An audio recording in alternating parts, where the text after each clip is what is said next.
Welcome back to Primetime News. Special welcome to folks on OneSpotMedia.com. Up first this evening, there was pandemonium in Montego Bay, St. James after a gunman launched a daring daylight attack on people traveling in a taxi. People had to run for cover as the criminals appeared unmoved about the risk. 2 men were shot, 1 fatally. The incident occurred sometime after 4 Saturday afternoon. The deceased, believed to have been the driver of the vehicle, has not been identified.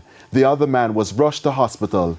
It's understood that a police team who responded to the incident apprehended 1 man in relation to the incident pending further investigation.